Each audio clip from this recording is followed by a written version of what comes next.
السلام عليكم ورحمة الله وبركاته نحمده ونصلي على رسوله الكريم قال رسول الله صلى الله عليه وسلم إذا كانت من نصف شعبان فقوموا ليلها وصوموا نهارها فإن الله تبارك وتعالى ينزل لغروب الشمس أو كما قال عليه الصلاة والسلام সুপ্রিয় দর্শক মণ্ডলী, বিশ্বের যে প্রান্ত থেকে এই সময় চোখ রেখেছেন নিউজ 24 পর্দায় আপনাদের প্রিয় অনুষ্ঠান ইসলাম আমরাকে দেখার জন্য সকলকে উক্ত অনুষ্ঠান ও চ্যানেলের পক্ষ থেকে আমাদের পক্ষ থেকে আন্তরিক ধন্যবাদ। আজকের এই সুন্দর আয়োজনে আমন্ত্রণ জানাচ্ছি। আল্লাহ রাব্বি করিম পবিত্র শাবান মাসকে বরকতময় করেছেন। পবিত্র রমজান মাসে আল্লাহ তাআলা 30টি রোজা আমাদের উপরে ফরজ করেছেন। রমজানের উপলক্ষে রাসূল আকরাম সাল্লাল্লাহু আলাইহি ওয়াসাল্লাম প্রস্তুতিমূলক শাবান মাসে অনেক রোজা রাখতেন। যেমনটি আম্মাজান আয়েশা সিদ্দিকা রাদিয়াল্লাহু তাআলা আনহা বলেছেন যে এই মাসে রাসূল অনেক রোজা রাখতেন। এই মাসের মূল্যায়ন অনেক দিক থেকে, যেহেতু রমজানের আগের মাস, এদিক থেকে যেমন এই মাসের অত্যন্ত মূল্যবান, অনুরূপভাবে এই মাসে এমন একটি রজনী আল্লাহ তাআলা দিয়েছেন যাকে লাইলাতুন নিসফি মিন শাবান হাদিসের ভাষায় বলা হয় এবং আমাদের ভারত উপমহাদেশে শবে বারাত নামে পরিচিত। আজকে এই রাত্রির ফজিলত তাৎপর্য তো রয়েছে। আজকে আমরা আলোচনা করব যে হাদিসের আলোকে পবিত্র শবে বরাত, যে হাদিসে কি বলা আছে লাইলাতুল বারাত নিয়ে, শবে বরাত নিয়ে, এই বিষয় নিয়ে আলোচনা করবেন বিশিষ্ট ইসলামী চিন্তাবিদ, ইসলামিক স্কলার, যাকে ইতিমধ্যে বাংলাদেশের বিভিন্ন অঞ্চলে দেখে থাকেন, অত্যন্ত চমৎকার গোছালো আলোচনা করে থাকেন, প্রসিদ্ধি অর্জন করেছেন শেখ আব্দুল বাতেন কাসিমি, খতিব, মিরপুর কেন্দ্রীয় জামে মসজিদ, ঢাকা। সাথে আছে আমজাদ হোসেন হেলালি। আসসালামু আলাইকুম ওয়া রাহমাতুল্লাহি ওয়া বারাকাতুহু। ওয়া আলাইকুম আসসালাম ওয়া রাহমাতুল্লাহ। শেখ কেমন আছেন? জি আলহামদুলিল্লাহ, আপনি ভালো আছেন? আলহামদুলিল্লাহ, আল্লাহ তাআলা ভালো রেখেছেন। আজকে আপনার কাছে আমরা জানবো হাদিসের আলোকে পবিত্র শবে বরাত, অর্থাৎ হাদিসে কি বলা আছে লাইলাতুল বারাত নিয়ে। জি আলহামদুলিল্লাহ ওয়া কাফা ওয়া সালামুন আলা ইবাদিহিল্লাযিনা ইসতাফা, আম্মা বা'দ। فقد قال الله جل وعلا إنا أنزلناه في ليلة مباركة إنا كنا منذرين وقال الرسول صلوات ربي وسلامه عليه إذا كانت ليلة النصف من شعبان فقوموا ليلها وصوموا يومها إلى آخر الحديث। অত্যন্ত চমৎকার একটি বিষয় আমাদের প্রিয় চ্যানেল নিউজ 24 এর পক্ষ থেকে আজকের এই টপিক এবং আজকের এই অনুষ্ঠানের আয়োজন করা হয়েছে। ধন্যবাদ জানাই এই চ্যানেলের সকল কর্মকর্তাবৃন্দ যারা আছেন সকলকে। আর মোহতারাম, আপনি ঠিকই বলেছেন, যেহেতু সামনে আমাদের এই তো আগামী শুক্রবার দিবাগত রাত্রি আমাদের সেই পবিত্র শবে বরাত চলে আসছে। তো এই সম্পর্কে আসলে জাতিকে জানানো খুব প্রয়োজন যে হাদিসের আলোকে বা কোরআনের আলোকে শবে বরাতের অস্তিত্ব আছে কিনা বা তার ফজিলত কি। যেমনটা মোহতারাম আপনি হাদিস শরীফ পাঠ করেছেন, সহিহ ইবনে মাজাহ শরীফের হাদিস। হাদিসের যে সিহা সিত্তা আছে, 6খানা সহিহ কিতাব আছে, তার মধ্যে অন্যতম একখানা কিতাব হলো সহিহ ইবনে মাজাহ শরীফ। এর পূর্বে আমি সূরা দুখানের ছোট্ট একখানা আয়াত তেলাওয়াত করেছি, কারণ এই সূরা দুখানের ওই আয়াত ইন্না আনজালনাহু ফি লাইলাতিন মুবারাকা, এই লাইলাতিন মুবারাকা বরকতময় রজনীতে আমি কোরআনে কারীমকে নাজিল করেছি। যদিও অধিকাংশ মুফাসসিরিনদের রায় হলো এখানে এই বরকতময় রজনীর দ্বারা শবে কদরকে বোঝানো হয়েছে, কিন্তু কোনো মুফাসসিরিনে কেরাম কিন্তু এই লাইলাতুল মুবারাকাকে শবে বরাতের দিকে ইঙ্গিত করেছেন, লাইলাতুন নিসফি মিন শাবান। আসলে আমাদের অনেকে এইভাবে বলে থাকেন যে শবে বরাত বলতে কোরআন এবং সুন্নাহয় কিছু নাই। কথাটা ওনাদের একদিক দিয়ে ঠিক, কারণ হলো সব হলো ফার্সি ভাষা, শবে বরাত মুক্তির রজনী, তো ফার্সি ভাষা তো কোরআনে থাকবে না, হাদিসে থাকবে না, যেহেতু কোরআন এবং হাদিস ওই আরবি ভাষায়। কিন্তু এটারই ফার্সি অনুবাদ যেটা করা হয়েছে যে শবে বরাত লাইলাতুন নিসফি মিন শাবান, এর কথা সরাসরি এই আয়াতের আলোকেও অনেকে মুফাসসিরিন কেরাম এখানে উল্লেখ করেছেন যে আল্লাহ তাআলা এখানে বরকতময় রজনীর দ্বারা শবে বরাতকে বুঝিয়েছেন। তাইলে কোনো ইঙ্গিতের দ্বারা আমরা কোরআনের মাধ্যমেও শবে বরাতের অস্তিত্ব আমরা খুঁজে পাচ্ছি। আর দ্বিতীয়ত যে হাদিসে পাক আপনি পাঠ করেছেন, আল্লাহর হাবিব সাল্লাল্লাহু আলাইহি ওয়াসাল্লাম ইরশাদ করেন, হে আমার উম্মতেরা, যখনই নিসফে শাবানের রাত অর্থাৎ শাবান মাসের মধ্য রজনী তোমাদের মাঝে চলে আসে তখন এই রাত্রটাকে তোমরা অত্যন্ত গুরুত্ব সহকারে কাটাইবা। ফাসুমু ইয়াওমাহা কুমু লাইলাহা ওয়া সুমু ইয়াওমাহা, যে রাত্রটা ইবাদতের মধ্যে তোমরা অতিবাহিত করো এবং দিনটাকে তোমরা রোজার মাধ্যমে অতিবাহিত করো। কেন? আল্লাহর হাবিব সাল্লাল্লাহু আলাইহি ওয়াসাল্লাম বলেন, ফাইন্নাল্লাহা তাআলা ইয়ানজিলু ফিহা লিগুরুবিশ শামসি ইলাস সামাঈ, আল্লাহ তাআলা তো সবসময় নাহনু আকরাবু ইলাইহি মিন হাবলিল ওয়ারিদ, বান্দার শাহরুখ থেকেও আরও নিকটবর্তী। কিন্তু বিশেষভাবে ওই দিন আল্লাহ তাআলা প্রথম আসমানে এসে বান্দাদেরকে ডাকতে থাকে, আছো তোমরা কেউ আমার কাছে তোমাদের গুনার জন্য ক্ষমা চাইবে, পাপের জন্য আমার কাছে মাপ চাইবে, আমি তোমাদেরকে মাপ করে দিব। কোনো অসুস্থ রোগী থাকলে আমার কাছে শিফা চাইবে, আমি তোমাকে শিফা দিয়ে দিব। ঋণগ্রস্ত কেউ থাকলে, রিজিকের অভাব অনটন থাকলে তুমি আমার কাছে বলো, আমি দেওয়ার জন্য রেডি আছি। তাতে বোঝা যায় এই রাত্রটা অত্যন্ত গুরুত্বপূর্ণ রাত্র। আর যেমন মোহতারাম আপনি বলেছেন আম্মা জান আয়েশা সিদ্দিকা রাদিয়াল্লাহু তাআলা আনহার হাদিস, আরেক হাদিসের মধ্যে আসছে আল্লাহর হাবিব বলেন, আসু হিলালা শাবান লি রমাদান, তোমরা শাবানের চাঁদকে গুরুত্ব সহকারে গণনা করো। কেন?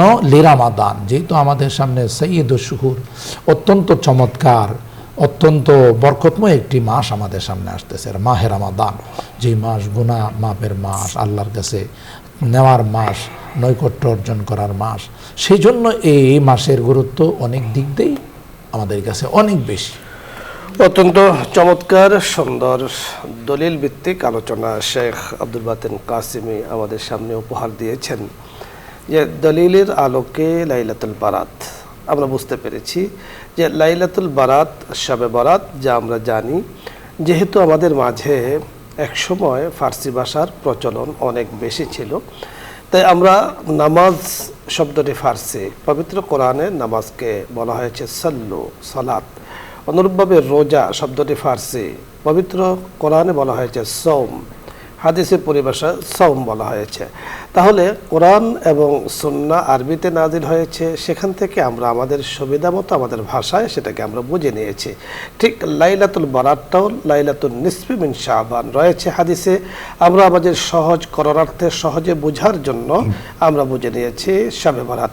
সুতরাং শবে বারাতের উজুদ, অস্তিত্ব প্রমাণ কোরআন এবং সুন্নাহ দ্বারা প্রমাণিত। যেমনটি শেখে বলেছেন যে কোনো মুফাসসিরিনে কেরাম তাদের সংখ্যা যদিও কম হয়, লাইলাতুল মুবারাকা দ্বারা তারা লাইলাতুল বারাত উদ্দেশ্য করেছেন। যেহেতু মুফাসসিরিনে কেরাম থেকে মত পাওয়া যায়, সুতরাং আমরা ধরে নিতে পারি যে এই রাত্র লাইলাতুল বারাত। সুতরাং লাইলাতুল বারাতে আমাদের করণীয় কি, আমাদের বর্জনীয় কি, এই সম্পর্ক শেখে বলেছেন। আল্লাহ চাহে তো আরও বিশদ আলোচনা আগামী দিন এবং পরের দিন আমরা করব। আল্লাহ তাআলা আমাদেরকে তৌফিক দান করুন। আলোচ্য বিষয় নিয়ে যদি আপনাদের কোনো কিছু জানার থাকে, কোনো কিছু বোঝার থাকে, অথবা লাইলাতুল বারাতের কোনো আমল নিয়ে রমজানের সাথে সম্পৃক্ত কোনো মাসলা জানার থাকে, আপনি প্রশ্ন করুন, আমরা চেষ্টা করব কথা বলার জন্য। প্রথমে যিনি আছেন, আসসালামু আলাইকুম ওয়া রাহমাতুল্লাহ। দর্শক নাম বলে পরিচয় দিয়ে প্রশ্ন করুন। লাইলাতুল বারাত পালন করা, সেই অনুযায়ী মানে রোজা রাখা কিংবা নামাজ পড়া, এটা কি মানে ইসলামে ঠিক নাকি এটা বিদআত? ধন্যবাদ আপনাকে।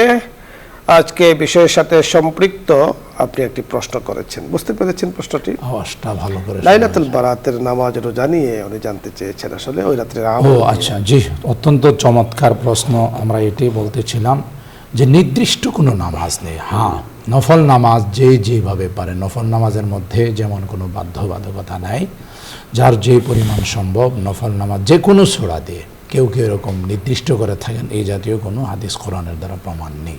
যথার্থ বলেছেন। অর্থাৎ আপনি সাধ্য অনুযায়ী আপনার শরীরে যতটুকু চাপ নিতে পারে অতটুকু অনুযায়ী আপনি ইবাদত করবেন। আপনি এমন যাতে না হয় যে আপনি সহ্য করতে পারছেন না, জাগ্রত থাকতে পারছেন না, খুব কষ্ট হচ্ছে, আপনি দাঁড়িয়ে নামাজে পড়ছেন। আসলে শরীয়ত বলেছে লা ইউকাল্লিফুল্লাহু নাফসান ইল্লা বুসআহা, কোনো মানুষ যেন তার সাধ্যের বাইরে কোনো চাপ না নেয়। তাই রাত্রিতে নফল ইবাদত করব সাধ্য অনুযায়ী, যদি পারি সারা রাত্র, না পারলে অর্ধরাত্র, না পারলে কিছু নামাজ হলো আমরা ওই রাত্রিতে আদায় করব। পরবর্তী দর্শক, জি আসসালামু আলাইকুম ওয়া রাহমাতুল্লাহ।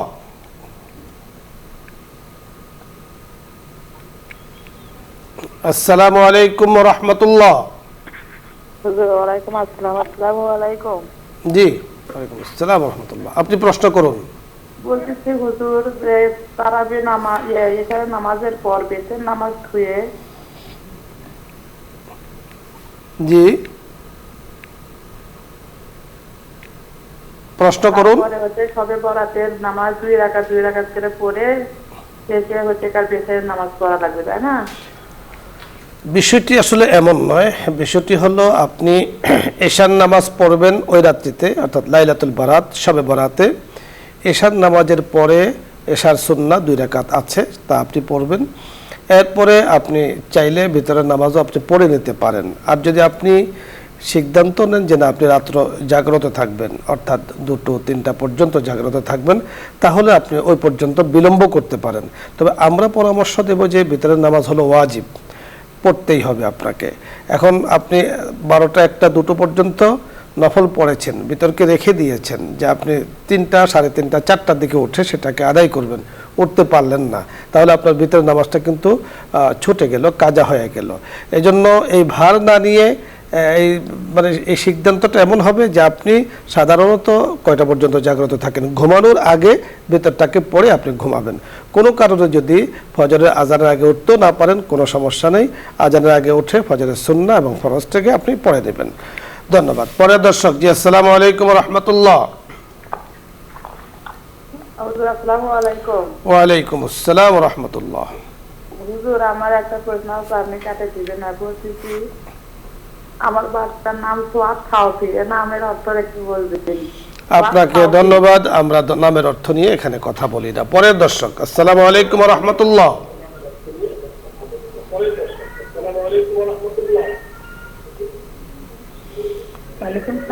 জি, ভলিউম একেবারে কমিয়ে আপনি প্রশ্ন করুন।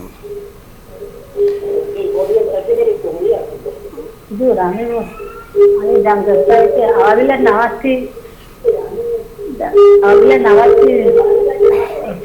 নাকি আওয়াবিনের নামাজ। জি ধন্যবাদ, আপনি শুনতে থাকুন, আমরা কথা বলছি।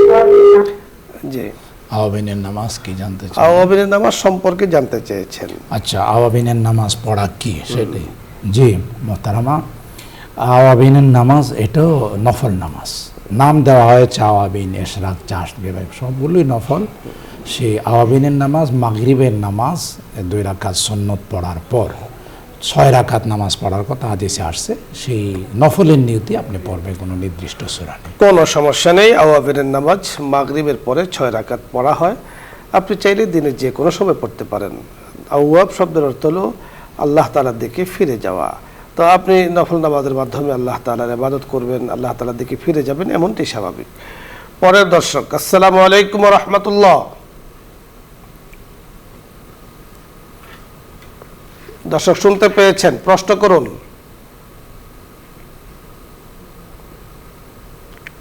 পরের দর্শক, আসসালামু আলাইকুম।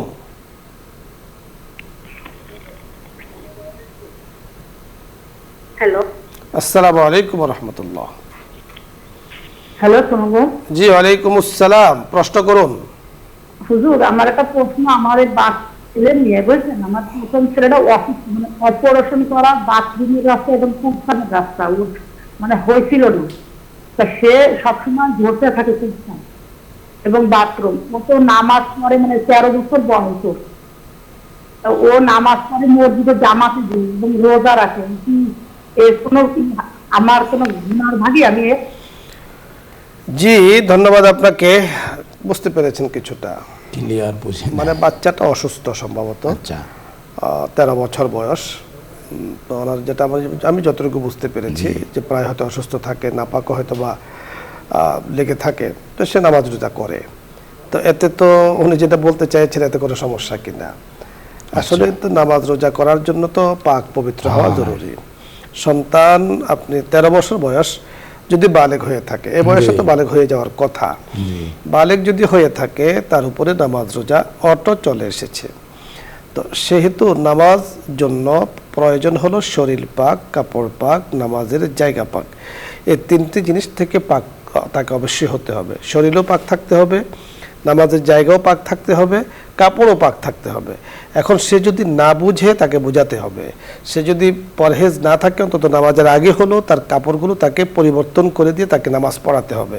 এই বিষয়গুলো খুবই গুরুত্বপূর্ণ বিষয়, কারণ নামাজ বিশুদ্ধ হওয়ার জন্য 3টা জিনিসের প্রয়োজন। একটাও যদি না থাকে তাহলে কিন্তু নামাজ হবে না। ধন্যবাদ। পরে দর্শক, জি আসসালামু আলাইকুম রহমতুল্লাহ।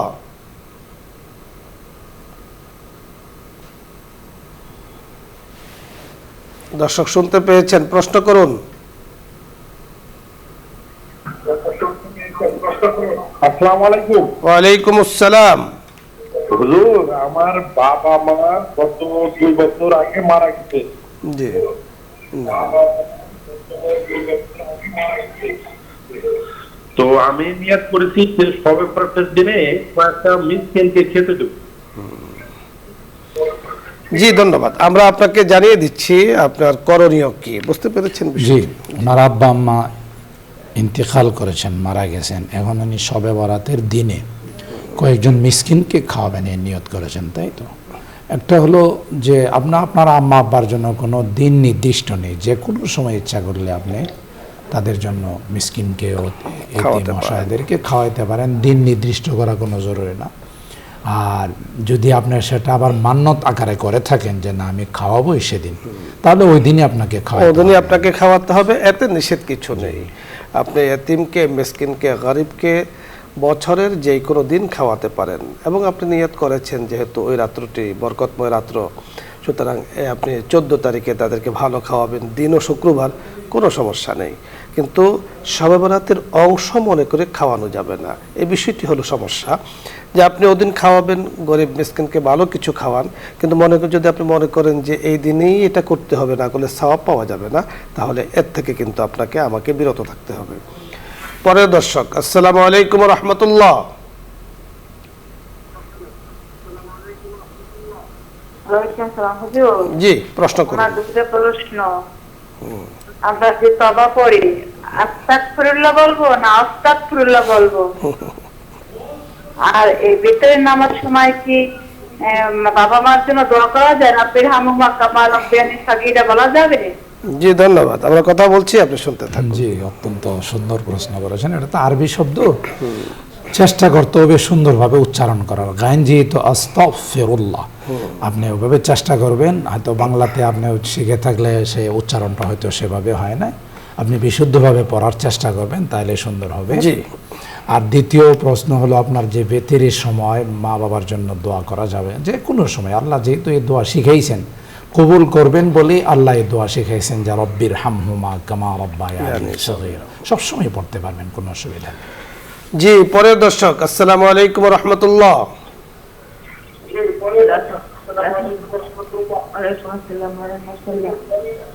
টিভির ভলিউম একেবারে কমিয়ে আপনি কথা বলুন।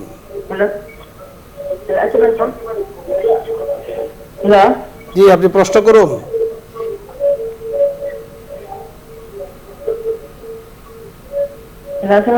ওয়ালাইকুম আসসালাম, আপনি কথা বলুন, প্রশ্ন করুন। হ্যালো, হ্যাঁ, আমার কয়টা প্রশ্ন ছিল। বলুন। আমি এই যে অসুস্থ তো খুব, মানে মাজার হাড় সরে গেছে, জয়েন্ট থেকে সরে গেছে, সেই জন্য চেয়ারে বসে নামাজ পড়ি, কিন্তু ফরজ নামাজটা পড়ার চেষ্টা করি। ফরজ নামাজ, ফজরের ফরজ নামাজ, সুন্নাত নামাজ, মাগরিবের আর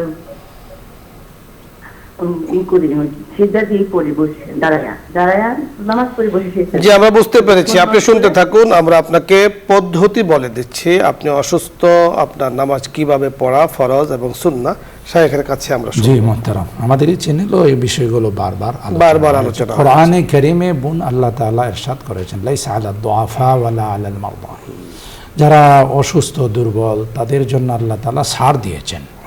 ইসলাম যেমনটা আমাদের শেখ একটু আগে তিলাওয়াত করেছিলেন, লা ইউকাল্লিফুল্লাহু নাফসান ইল্লা উসআহা, কারো সাধ্যের বাহিরে আল্লাহ তাআলা কোনো কিছু কারো উপরে চাপিয়ে দেন না। যতটুকু আপনি পারেন দাঁড়ানোর সম্ভব হলে দাঁড়াই, আর যদি তাও না হয় আপনি চেয়ারে বসে পড়তে পারবেন, কোনো সমস্যা নেই। এক কথায় আপনি যেখানে ঠেকে যাবেন সেখানে আপনি বিকল্প পদ্ধতি অবলম্বন করতে পারেন। ধরুন আপনি বসতে পারেন না, তো সেক্ষেত্রে তো আপনাকে সিজদা করতে হবে, তো আপনি চেয়ারের সাহায্য নিয়ে আপনি ইশারার মাধ্যমে সিজদা করবেন, ইনশাআল্লাহ আল্লাহ তাআলা কবুল করবেন। শেখ, ধন্যবাদ আপনাকে। দর্শক মণ্ডলী, আপনাদের সকলকে ধন্যবাদ জানাচ্ছি, আজকের সুন্দর আয়োজনে আপনারা শরীক হয়েছেন। আল্লাহ রাব্বি করিম আমাদেরকে মাহে রমজানের জন্য পরিপূর্ণ প্রস্তুতি গ্রহণ করার তৌফিক দান করুন, এবং লাইলাতুল বারাতের যে বরকতময় রজনী, এবং লাইলাতুল বারাত মানে হলো মুক্তির রজনী, আল্লাহ তাআলা আমাদেরকে গুনাহ থেকে মুক্ত জীবন দান করুন, এই আশাবাদ ব্যক্ত করে আজকের মতো বিদায় নিচ্ছি। আসসালামু আলাইকুম ওয়া রাহমাতুল্লাহি ওয়া বারাকাতুহু। দোয়া হবে, দরুদ ইস্তেগফার পাঠ করি। اللهم صل على سيدنا ونبينا وشفيعنا وحبيبنا ومولانا محمد صلى الله عليه وعلى آله وأصحابه وبارك وسلم أستغفر الله ربي من كل ذنب وأتوب إليه لا حول ولا قوة إلا بالله العلي العظيم اللهم اهدنا الصراط المستقيم صراط الذين أنعمت عليهم من النبيين والصديقين والشهداء والصالحين ربنا ظلمنا أنفسنا وإن لم تغفر لنا وترحمنا لنكونن من الخاسرين آمين. ربنا فاغفر لنا ذنوبنا وكفر عنا سيئاتنا وتوفنا مع الأبرار رب ارحمهما كما ربياني صغيرا رب ارحمهما كما ربياني صغيرا رب العالمين আল্লাহ আমাদের প্রিয় চ্যানেল নিউজ 24 আল্লাহ দীর্ঘক্ষণ পর্যন্ত ইসলাম ও আমরা গুরুত্বপূর্ণ আলোচনা শোনার পর পবিত্র শবে বরাত হাদিসে পাকের আলোকে আলোচনা শোনার পর আমরা কিছু সংখ্যক গুনাহগার বান্দা তোমার শাহী দরবারে হাত উঠাইলাম। আল্লাহ মেহেরবানি করে আমাদের জিন্দেগির সকল গুনাহগুলোকে মাফ করে দাও ইয়া আরহামার রাহিমিন ইয়া আকরামাল আকরামিন।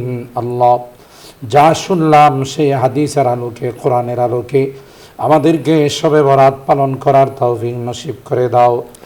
আল্লাহ সারা রাত ইবাদত বন্দিগি করার পর ফজরের নামাজ যেন জামাতের সাথে আদায় করতে পারি সে তৌফিক নসিব করে দাও ইয়া আরহামার রাহিমিন ইয়া আকরামাল আকরামিন। আল্লাহ আমাদের রোগীদেরকে পরিপূর্ণ শিফা নসিব করে দাও।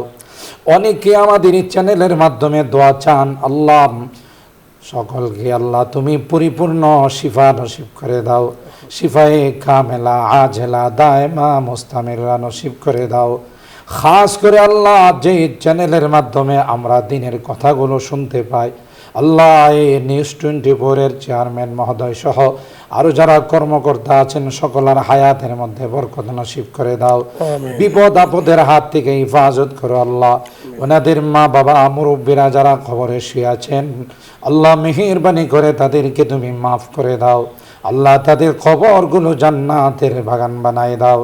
আমরা যারা দেশ বিদেশ থেকে হাত তুলেছি, আল্লাহ আমাদের অনেকেরই মা নাই বাবা নাই। আজকের আল্লাহ বিকালবেলার এ সময়ে বারবার মা বাবার কথা মনে পড়তেছে, আল্লাহ মেহেরবানি করে তাদের জিন্দেগির গুনাহগুলো মাফ করে দাও। আল্লাহ তাদের কবরগুলো জান্নাতের বাগান বানাই দাও। যারা বেঁচে আছেন আল্লাহ তাদের হায়াতের মধ্যে বরকত নসিব করে দাও। সামনে মাহে রমাদান, আল্লাহ রমাদানুল মুবারককে গুরুত্ব দিয়ে ইবাদত বন্দেগী করার তৌফিক নসিব করে দাও। মাহে রমাদানের সময়গুলোকে আল্লাহ গুরুত্ব সহকারে অতিবাহিত করার তৌফিক নসিব করে দাও। মাহে রমাদানকে ওসিলা করে আল্লাহ আমাদের জীবনের সমস্ত গুনাহ খাতাগুলোকে মাফ করে দাও। আমাদের এই প্রিয় মাতৃভূমিকে আল্লাহ তুমি শান্ত করে দাও, অশান্তির হাত থেকে তুমি হিফাজত করো আল্লাহ। ইয়া আরহামার রাহিমিন ইয়া আকরামাল আকরামিন। আল্লাহ যারাই যেখান থেকে যে নিয়তে হাত উঠাইছেন প্রত্যেকের দিলের নেক মাকাসেদগুলোকে পূরণ করে দাও। মাকাসেদে হাসানাগুলোকে তুমি কবুল করে নাও। ইয়া আকরামাল আকরামিন ইয়া আরহামার রাহিমিন। আল্লাহ আমরা যেদিন চলে যাব জানি না কার কখন মালাকুল মউতের সঙ্গে দেখা হয়ে যাবে। আল্লাহ ওই মুহূর্তটা আসার পূর্বে আমাদেরকে নেককার বানাই দিও, দিনদার বানাই দিও, পরহেজগার বানাই দিও। আল্লাহ কলমাওয়ালা বানায়া দুনিয়ার থেকে নিও। আল্লাহ আমরা যারা হাত তুলেছি মাহে রমাদানে, আল্লাহ আমাদেরকে বেশি বেশি ইবাদত বন্দেগী কোরআনে কারীমের তিলাওয়াত সহ রমাদানের পবিত্রতা রক্ষা করার তৌফিক নসিব করে দিও। সুবহানা রাব্বিকা রাব্বিল ইজ্জাতি আম্মা ইয়াসিফুন ওয়া সালামুন আলাল মুরসালিন ওয়ালহামদুলিল্লাহি রাব্বিল আলামিন।